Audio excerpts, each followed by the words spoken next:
Thank you, thank you. So I used to work in the escape room, and it was a good place to practice my comedy because most rooms are a lot easier to leave.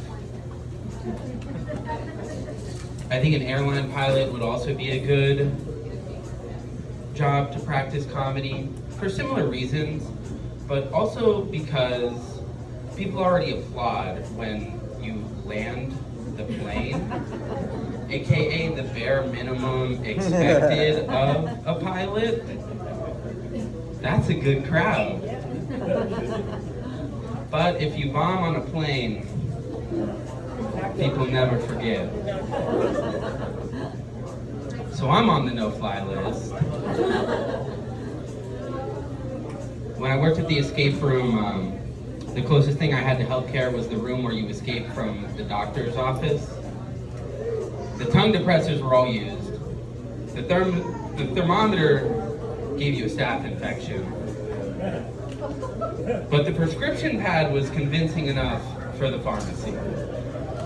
My attorney told me not to tell that joke anymore. Some people say that laughter is the best medicine. That's not true for cracked ribs. But it's also not true ever. And I can prove that because no matter how funny a comedian is on stage, they're not getting a standing ovation from everyone. Laughter is not a set of prosthetic legs. It's different. But maybe back in the day, laughter was the best medicine. You know, they used to do bloodletting. You know how modern doctors keep you alive by keeping as much of your blood inside your body as possible? What they used to do was actually the exact opposite of that. The doctor would come in and be like, "Sir, I'm sorry to tell you this, but your blood has bad vibes.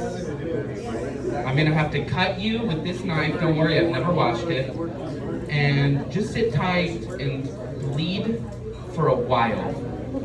I mean, it's really gonna help with your allergies. And for the broken leg, let's try leeches." I think if laughter was actually medicine, it'd get a lot more complicated to see comedy. You guys all just walked in and sat down. No, anytime you see a new comedian, you have to fill out several forms. Cover for the show is $10, $200 if you haven't met your deductible. Thinking about seeing Seinfeld? He's at a network. Imagine this, you're dying, and you have to go into bankruptcy to see Carrot Top. And then you die of laughter. It was an overdose. The other day, my friend called me out for laughing at my own jokes. I was like, well, somebody had to. And it's not his fault. Some of my jokes aren't for everyone. In fact, some of my jokes aren't for anyone. I usually find that out the hard way. On stage, from silence, and then crippling shame and a slight erection. Never thought I'd talk about a shame boner with my mom in the room, but there she is.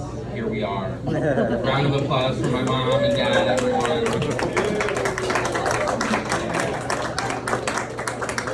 No, when some comedians have a bad set, I know them. They go, "This crowd sucks." And then they do the same thing again next week. But me, I know. I see who the problem is. And it's not you guys. And it's not me. So I guess I'm still looking. Anyways,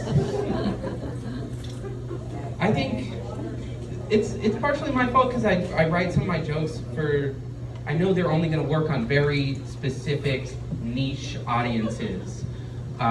Like this one joke I wrote, it's only going to work on people who are highly, highly suggestible. Laugh. Okay, some highly suggestible people. Have I told you about my MLM? No, okay.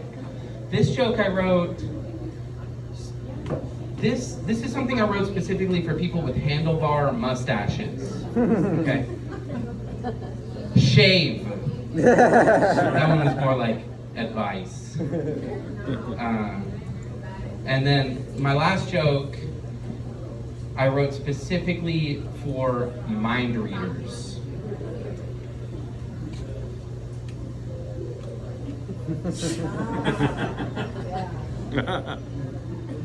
I get it.